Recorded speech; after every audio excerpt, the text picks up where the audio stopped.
매년 3월 17일이 되면 유럽이나 영미권 나라, 특히 아일랜드 같은 나라에서는요, 온 사람들이 녹색 옷을 입고 거리에 뛰쳐나와 퍼레이드를 벌리고 그날을 정말 국가적인 축제일로 지킵니다. 혹시 그날이 무슨 날인지 아십니까? 들어본 적이 있나요? 이 날은 성 패트릭의 날이다 이렇게 불려지고, 성 패트릭이라는 인물을 기념하는 날입니다. 성 패트릭이라는 사람은 어떤 사람이냐면 AD 385년에 태어난 실존 인물로서 본명이 메위 수카트로라는 사람이었습니다. 이 사람은 원래 스코틀랜드에서 태어났는데 16살 때 해적들에 의해서 납치를 당해서 아일랜드로 끌려갑니다. 거기서 해적들에게 온갖 강제 노동을 하고 죽을 고생을 하며 정말 6년 동안 그 포로 생활을 하다가 22살 정도 되는 나이에 가까스로 그 아일랜드를 탈출해서 고향인 스코틀랜드로 돌아옵니다. 그렇게 이제 자기 고향으로 돌아와서 이제 나의 인생은 어떻게 살아야 할까? 온갖 고생을 했기 때문에 인생에 대해서 고민을 합니다. 그때 하나님의 음성을 듣는데 하나님께서 하시는 말씀이 뭐냐? 너 다시 아일랜드로 돌아가라. 아일랜드는 그가 해적에게 끌려가 가지고 온갖 고생을 했던 곳이죠. 다시는 가고 싶지 않았던 곳인데 하나님께서 너 아일랜드로 돌아가라. 그리고 그 아일랜드에 죽어가는 사람들에게 하나님의 복음을 증거해라.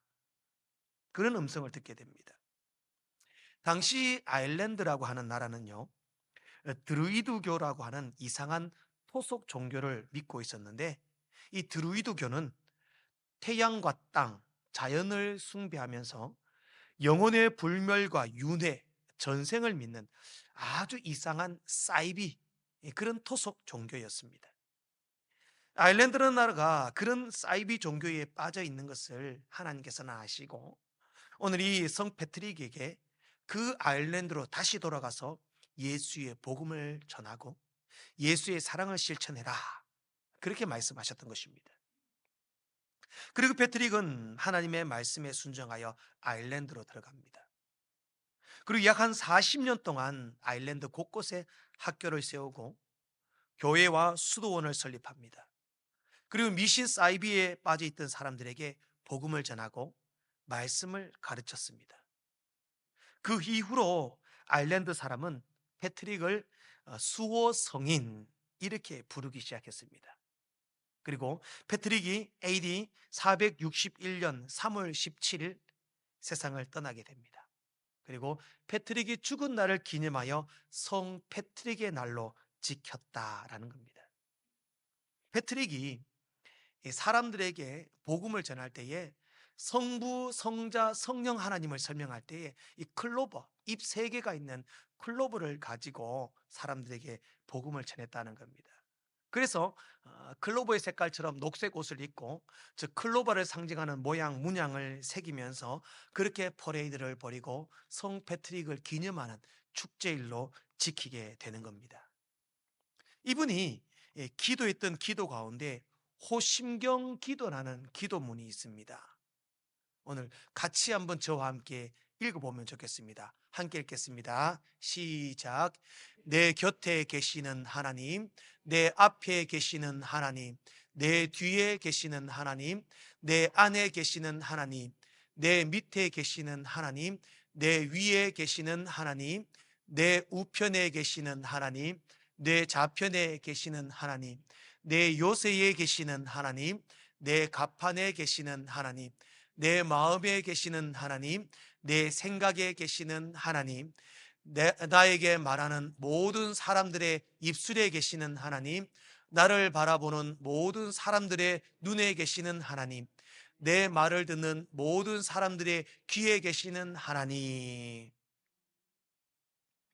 이렇게 호신경 기도라고 해서 예수님이 항상 자신과 함께 계신다라는 그런 믿음을 가지고 기도했다라는 겁니다. 그래서 삶의 어떤 고난과 역경이 찾아와도 나는 기도로 이길 수 있었다. 왜냐하면 하나님이 나와 함께 하셨기 때문에. 16살 때에 노예 해적에 끌려가 노예선 갑판에 묶여서 추위에 떨고 있던 그 자리에서도 하나님은 함께 계셨고, 짐승보다 못한 취급을 받던 노예의 삶 가운데 함께 계셨고, 그 아일랜드의 땅에 복음을 전할 그때도 하나님은 함께 계셨고, 언제 어디서나 하나님의 임재를 확신했기 때문에 기도할 수 있었고, 기도했음에 힘과 용기를 얻을 수 있었다라고 고백하고 있습니다. 여러분, 이것이 바로 기도의 힘이 아닌가 생각을 합니다. 삶의 고난과 역경이 찾아올 때 우리는 기도할 수 있습니다. 하나님은 나와 함께 하신다. 하나님은 나의 모든 것을 알고 계신다. 하나님은 지금 이 순간도 내 기도를 들으시고 역사하신다. 이 고백이 바로 우리의 기도가 되기를 소망합니다. 2013년 프레이어 저널이라고 하는 기독교 관련 저널지에서 재미있는 기사가 실렸는데요. 우리는 보통 기도라고 하면 예수 믿는 사람이나 어떤 종교를 가진 사람들이 기도한다, 이렇게 생각을 합니다. 그러나 그 책에 보면은요, 놀랍게도 아무런 종교가 없고 아무런 믿는 신이 없는 무신론자들 가운데서도 약 30%는 기도를 한다라는 겁니다. 그렇죠? 안 믿는 사람도 뭐 달을 보고 기도하기도 하고, 어려운 일이 있으면 아이고 나 도와주십시오라고 기도하기도 한다는 거죠. 더 놀라운 사실은 그 30%의 사람 가운데도 약 17%는 규칙적으로 기도한다라는 겁니다. 아무런 종교가 없고 믿는 신이 없는 사람들도 급한 일, 어려운 일을 만나면 어떤 알 수 없는 대상을 향해서 기도하는데, 그 일부는 정해진 시간에 규칙적으로 예수 믿는 우리들보다 더 열심히 기도한다라는 겁니다. 칼 바르트는 세상의 모든 사람들에게는 하나님을 향한 불치의 향수병이 있다. 그것은 바로 기도이다. 이렇게 쓰고 있습니다. 즉 모든 세상의 이 땅의 피조물들은 하나님께 기도하도록 창조되고 만들어졌다라는 겁니다. 그래서 안 믿는 사람도 기도한다는 거죠. 대상은 누군지는 몰라도 기도한다는 겁니다. 평생 기도해 본 적이 없고 평생 기도도 모르고 하나님도 모르고 다른 어떤 신에 대한 존재를 인정하지 않는 사람들도 삶의 위기가 찾아오고 문제가 찾아오면 누구나 기도한다라는 겁니다. 제가 얼마 전에 재미있는 영상을 하나 보게 되는데요. 너무 재밌고 너무 귀여워가지고 한번 여러분들에게 보여드리고 싶어서 한번 가져왔습니다. 한 아이가, 모르겠습니다, 한 4~5살 됐나? 어린 아이가 엘리베이터를 탔는데 엘리베이터 문이 안 열리는 거예요. 얼마나 무서운지 그 아이가 그 자리에서, 엘리베이터 그 자리에서 무릎 꿇고 딱 쪼그리고 앉아서 하나님 문 열어달라고 기도를 하는데, 그 기도 모습이 엘리베이터 CCTV에 찍히고 음성까지 그대로 녹음된 거예요. 근데 놀라운 게 딱 기도가 마치자마자 엘리베이터 문이 쫙 열린 거예요. 지도 놀라는, 지도 깜짝 놀라가지고 엘리베이터를 나가더라고요. 제가 그 모습을 보고 너무 재밌어서 한번 가져왔는데, 한번 잠깐만, 1분도 안 되는 영상입니다. 한번 보실까요? The Free Press reported on CCTV footage of a young boy trapped in an elevator on the 28th, local time. The video, released in the terrified video, whispers, "Lord, open the door. It's a little scary, but I know you're with me." Quote.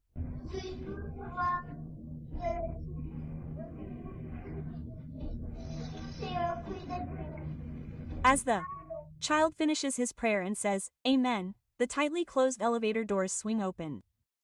The boy, slightly startled, backs away, but quickly escapes before the doors slam shut. Netizens praise the child's innocence. Reactions like, "It's amazing how much faith you have to be able to pray right away in a scary situation. You must have been scared alone, but you're amazing." Quote. 이 모습이 인터넷 뉴스에 올라왔던 사연인데요. 너무 귀엽지 않습니까?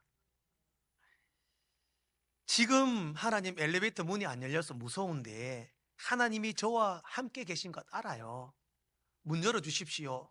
기도하는데 딱 문이 열린 거예요. 지도 깜짝 놀라서 두리번거리다가 그래서 놀라서 문을 나가는 겁니다.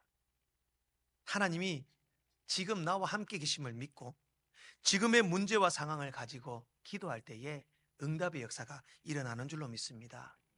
사랑하는 성도 여러분, 우리는 주어진 삶의 여정 속에 기도할 수 있는 특권을 가진 자들입니다.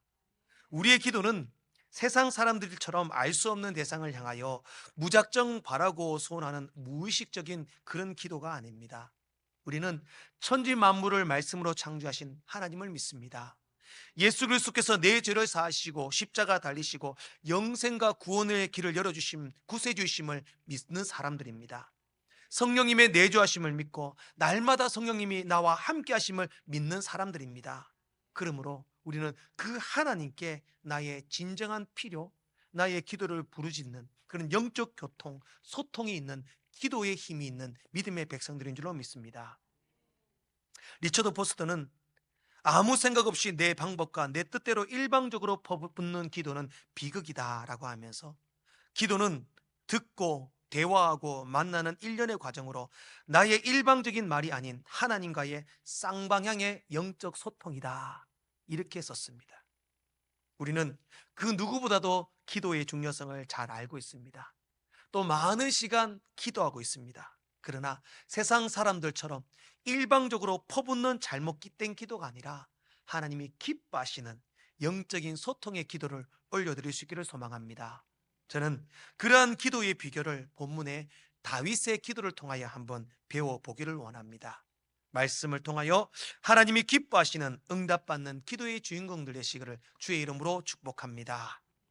첫 번째로, 우리의 기도는 감사와 찬양이 우선되어야 합니다. 팀 켈러는 감사와 찬양은 하나님과 올바르게 교통하는 데 반드시 필요한 전제 조건이며 다른 기도를 끌어내는 자극제이다, 이렇게 쓰고 있습니다. 무슨 말이냐면 기도할 때에 가장 먼저 하나님 감사합니다 찬양할 때에 다음에 나올 기도에 대한 내용을 이끌어낼 수 있는 더 깊은 영적인 기도를 드리기 위한 자극제다, 이렇게 말하는 거죠. 오늘 18절 말씀을 한번 보겠습니다. 본문 18절을 보면 다윗 왕이 여호와 앞에 들어가 앉아서 이르되 주 여호와여 나는 누구이오며 내 집은 무엇이기에 나를 여기까지 이르게 하셨나이까, 이렇게 말씀합니다. 다윗 왕이 여호와 앞에 들어와 앉았다는 거죠. 그러면 하나님의 성막들에 지금 앉아 있는 겁니다. 그런데 여기 앉았다라는 단어는 그냥 와서 털썩 앉은 게 아니라 이 앉았다는 말의 의미는 오랜 시간 머물러 앉아 있었다라는 의미입니다. 다윗이 하나님의 성막의 뜰 앞에 앉아서 기도하는 데에 오랜 시간 그 성막들에 앉아서 하나님 앞에 기도하고 무릎 꿇고 앉아 있는 표현입니다. 자, 그렇게 앉아서 기도하는 내용이 뭐냐? 18절 후반부에 보면 주 여호와여 나는 누구이오며 내 집은 무엇이기에 나를 여기까지 이르게 하셨나이까. 지금 다윗이 자신의 심정을 고백하고 있는 겁니다. 이렇게 고백하는 데는 배경이 있습니다. 오늘 본문 사무엘하 7장 서두에 보면요, 다윗은 지금 생각하는 게 뭐냐? 하나님, 나는 지금 화려한 궁전, 멋지고 큰 궁전에 호의호식하면서 잘 살고 있는데 하나님의 집 성막은 초라한 천막으로 되어 있습니다. 내가 그거 보니까 너무 마음이 아픕니다. 그래서 저 하나님을 위하여 하나님의 성전을 정말 멋지게 짓고 싶습니다. 하나님의 성전을 짓고 싶은 열망을 보여드린 거죠. 그때 하나님께서는 다윗에게 선지자 나단을 보냅니다. 나단 선지자를 보내서 하는 말이 뭐냐? 다윗아, 네가 나를 위하여 성전을 지으려고 하니까 내가 참 기쁘다. 그러니까 내가 네 마음을 보고 앞으로 너에게 큰 복을 주겠다.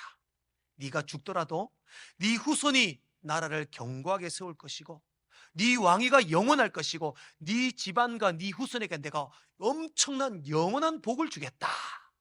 이 복을 약속한 거예요. 그러니까 다윗이 그 하나님의 말씀을 듣고 성막들에 오랜 시간 앉아서 하나님 앞에 기도하는 게 뭐냐? 하나님, 내가 무엇인데, 내 집이 무엇이기에 나를 여기까지 이르게 하셨습니까? 하나님, 내가 뭔데 이렇게 나에게 큰 은혜와 복을 주십니까? 그렇게 하나님 앞에 감사하며 하나님 앞에 찬양하고 있는 것입니다. 다윗은 지금 현재까지 하나님께서 다윗에게 베푸신 은혜, 지금까지 인도하신 사랑, 앞으로 또 후손에게 베푸실 하나님의 그 복을 생각하니까 감사할 수밖에 없고 찬양할 수밖에 없고 오랜 시간 성막들이 앉아서 하나님 앞에 기도할 수밖에 없었다라는 것입니다. 오늘 우리도 마찬가지입니다. 하나님 앞에 기도할 때요, 하나님 감사합니다, 주님 찬양합니다, 우리가 감사하고 찬양할 일이 있을 때만 감사하고 찬양할 수 있는 것이 아닙니다. 우리의 존재의 이유와 가치는 하나님께 영광 돌리는 겁니다. 우리의 존재의 목적은 하나님을 찬양하는 것입니다. 그러면 내 자신의 무가치함을 알고 나의 부족함을 알고, 하나님, 내가 무엇이기에 여기까지 사랑하셨습니까? 내가 무엇이기에 내 가정과 나의 삶에 이처럼 복을 주셨습니까? 앉을 때마다, 엎드릴 때마다, 손 모을 때마다, 이 자리에 계실 때마다 오랜 시간 앉아 주님 앞에 감사하며 찬양할 수밖에 없는 것입니다. 1994년도, 95년도 여자 농구 결승전이 서울 잠실 경기장에서 벌어졌습니다. 상대는 삼성생명과 과거 성경 SK죠. SKC의 경기였습니다. 삼성생명이 1차전과 2차전에서 승리하고 SKC가 3차전과 4차전에서 승리를 합니다. 그러면 2대2 팽팽한 접전 가운데 마지막 5차전 결승전을 치르게 되었습니다. 당시 삼성생명에는 혹시 압니까? 정은순 선수, 여자 농구 우리나라 간판 스타였죠. 정은순 선수를 보유하고 전력상 SKC보다 더 월등하고 이제 삼성생명이 우승할 것이다, 그런 예측이 나오는 상황이었습니다. 그러나 그 모든 예측을 깨고 SKC가 팀 창단 21년 만에 우승을 거머쥐게 됩니다. 그때 SKC가 우승할 때요, 그 당시 SKC 팀의 농구팀 5명의 베스트 5가 유영주, 김지윤, 정민선, 이유진, 강옥현이라는 5명의 선수였습니다. 근데 이 5명의 선수가 모두 다 신실하게 하나님을 믿는 그리스도인들이었습니다. 이들은 승리가 확정되는 순간 모두 다 누가 먼저랄 것도 없이 코트 위에 엎드려서 하나님 앞에 감사 기도를 드렸습니다. 특히 파워포워드로 팀에서 우승에 결정적인 기여를 했던 유영주 선수는 승리 후에 인터뷰에서 이렇게 인터뷰합니다. 하나님께서 크고 비밀한 기적을 보여줄 것을 나는 믿었습니다. 그렇게 믿고 경기에 임했을 때 승리를 할 수 있었다는 거죠.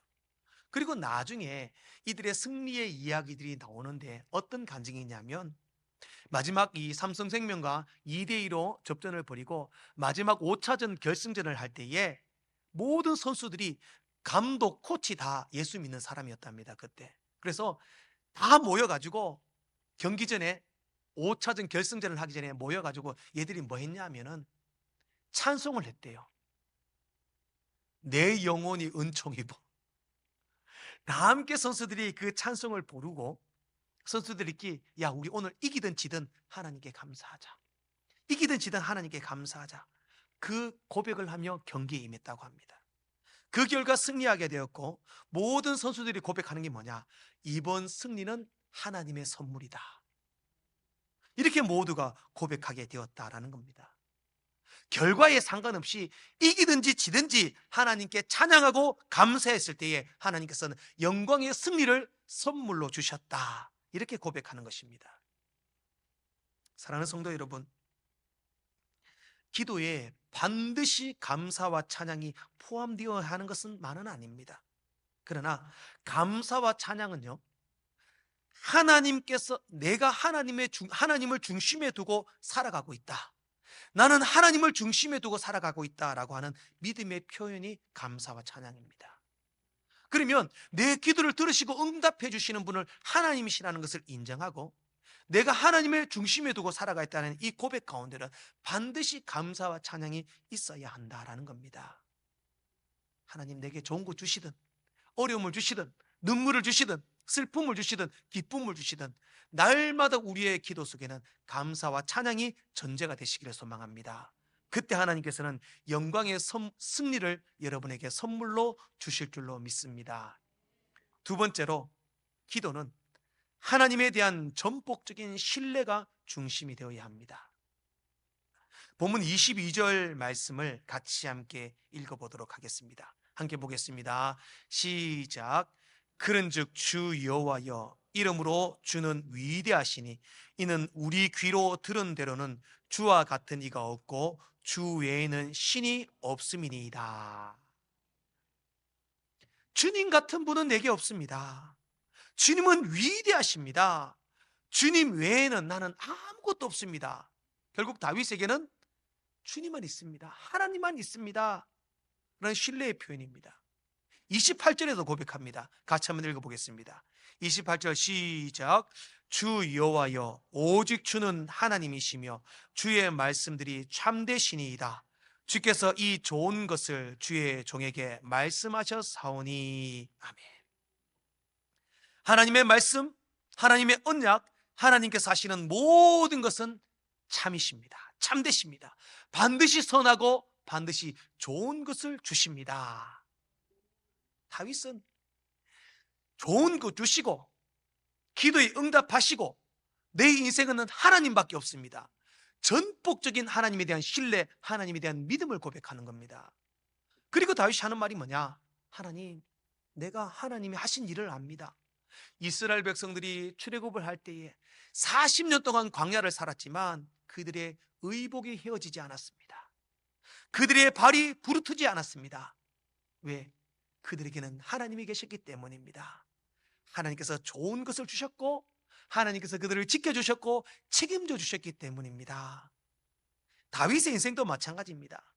사울에게 쫓길 때도, 광야로 도망갈 때도, 들판에서 이방의 나라에서 미친 척하고 동굴에 숨고 수많은 대적과 전쟁하고 싸울 때도 하나님이 지켜주셨고 하나님이 보호하셨고 하나님이 함께 하셨고 하나님께서 가장 좋은 것을 주셨다라는 것입니다.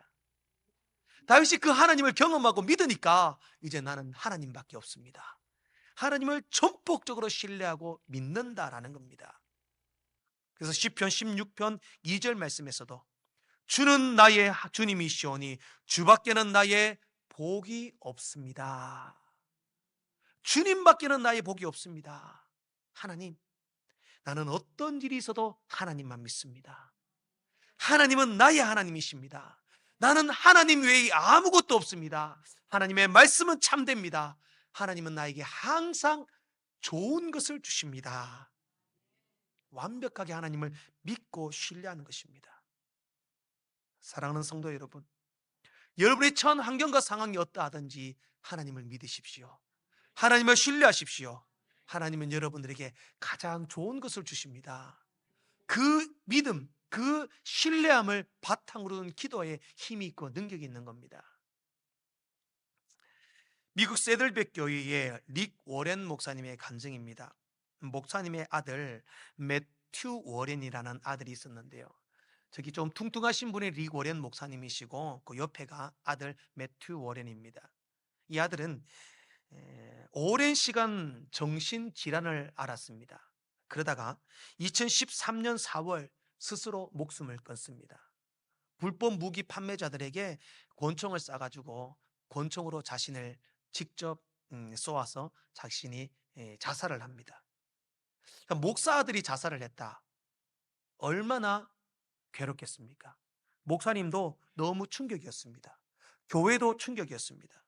목사님은 하나님께 하소연을 합니다. 하나님, 저 정신질환을 앓던 내 아들, 불쌍한 아들, 저렇게 죽게 내버려 두실 수밖에 없었습니까?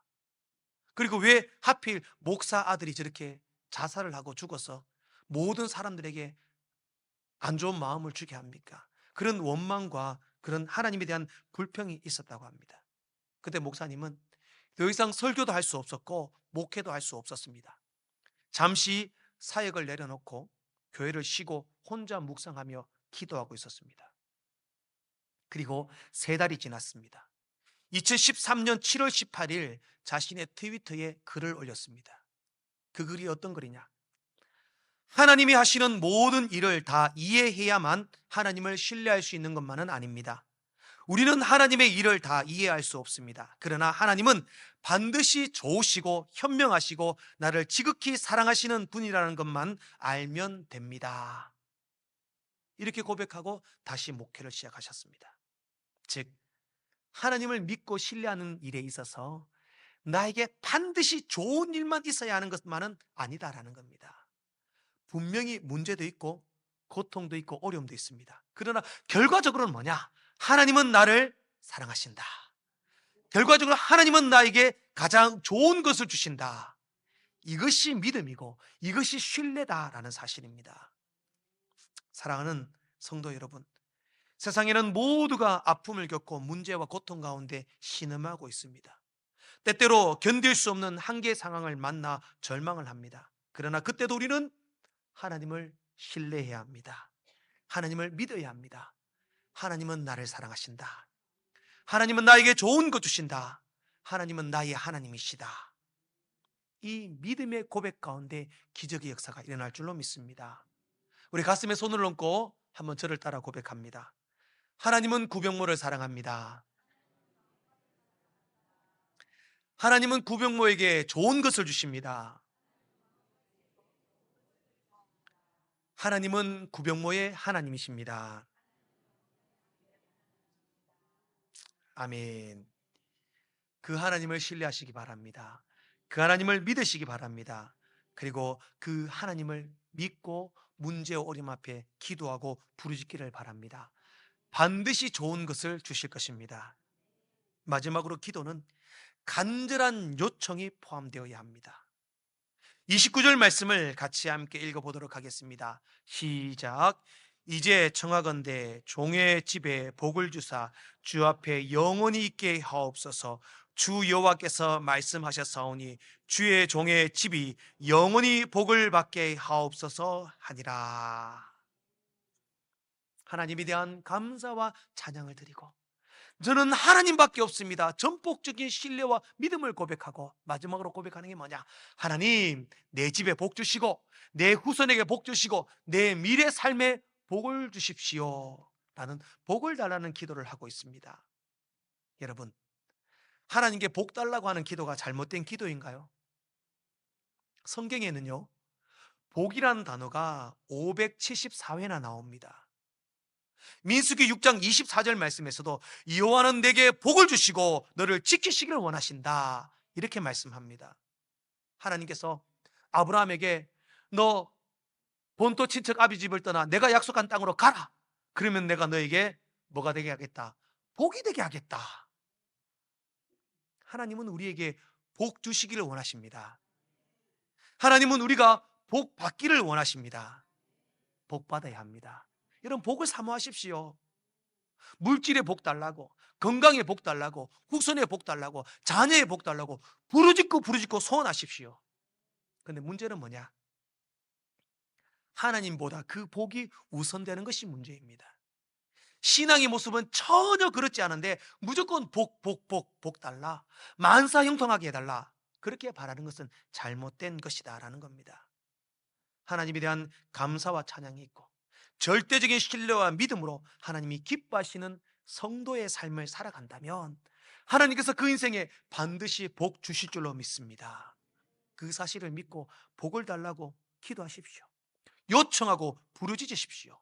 때를 쓰고 하나님 앞에 매달리십시오. 간청하여 기도하십시오. 저는 그 기도가 필요하다고 생각합니다. 오늘 다윗이 본문에 종의 집에 복을 주사 주의 종의 집이 영원히 복을 받게 하옵소서라고 하는 이 문장에는요, 히브리어 원문에는 있는데 한글 번역상 생략된 단어가 있습니다. 바로 하나님으로부터라고 하는 단어입니다. 그러면 29절을 최대한 원문의 의미를 살려서 고백을 하면 어떻게 되느냐? 여호와 하나님으로부터 종의 집에 복을 주사 이렇게 되는 것이고요. 여호와 하나님으로부터 종의 집이 영원히 복을 받게 하옵소서 하는 고백입니다. 여러분, 복 받기를 원하시고 사모하시고 강청하시기 바랍니다. 그러나 그 복은 누구로부터? 하나님으로부터 나오는 줄 믿으시기 바랍니다. 그러면 세상을 향하여, 내가 알 수 없는 세상의 세속적인 것을 향하여 열심을 내고 충성할 것이 아니라 하나님으로부터 복이 온다는 사실을 믿고 최선을 다하여 주님 앞에 매달리시고 주님 앞에 엎드리시기 바랍니다. 그러면 주님이 우리의 삶에 가장 좋은 복으로, 있어야 할 복으로 채우실 줄로 믿습니다. 팀 켈러 목사님의 기도라고 하는 책에서는요, 성경에는 기도의 힘에 대한 약속이 가득하다, 하나님께서는 우리의 기도를 들으시기로 작정하셨다, 그 사실을 절대 잊으면 안 된다 라고 쓰고 있습니다. 여러분, 하나님은 우리의 기도를 들으시기로 작정하셨습니다. 하나님의 마음에 합한 기도라면 반드시 그 기도에 응답하십니다. 그리고 틴켈저는 이렇게 말합니다. 무슨 일에 있어서도 지체하지 말고 기도해라. 작은 것 하나까지도 여러분 망설이지 마십시오. 지체하고 고민하고 생각하지 마십시오. 언제든 그 자리에서 기도하시고 언제든 주의 전에 나와서 기도하십시오.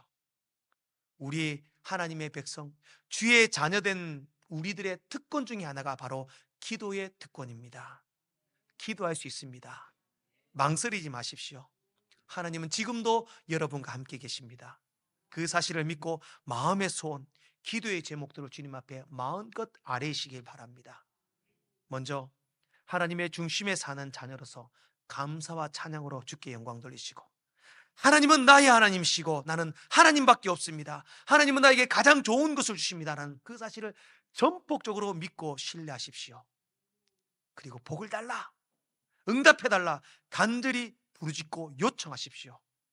주님의 응답의 역사가 있을 줄로 믿습니다.